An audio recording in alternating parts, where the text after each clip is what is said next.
జగన్ హత్యకు కుట్ర జరుగుతుంది అన్నారు మంత్రి అంబటి రాంబాబు. అయితే జగన్ పై మరోసారి రాయి పడినా ఇంకొకటి జరిగినా రాష్ట్ర ప్రజలు చంద్రబాబు పవన్ కళ్యాణ్ ను ఎన్నటికీ క్షమించబోరన్నారు. జగన్ అంతటి ప్రజాదరణ గల మరో నాయకుడు భారతదేశంలోనే లేడన్నారు ఆయన.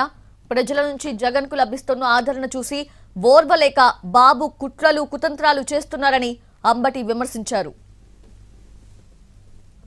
జగన్మోహన్ రెడ్డిని ఏదో ఒక విధంగా హతమార్చాలనే కుట్ర ఈ రాష్ట్రంలో జరుగుతుంది. ఇది వాస్తవం.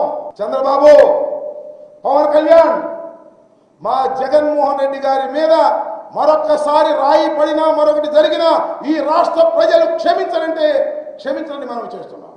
ఇంత ప్రజాదరణ కలిగినటువంటి నాయకుడు బహుశా భారతదేశంలోనే లేడు, ఒక్క జగన్మోహన్ రెడ్డి తప్ప అని నేను ఘంటాపథంగా చెప్పగలను. ఈ ప్రజాదరణ చూసిన తర్వాత చంద్రబాబు ఏమీ చేయలేక కుట్రలు చేస్తున్నాడు, దుర్మార్గాలు చేస్తున్నాడు.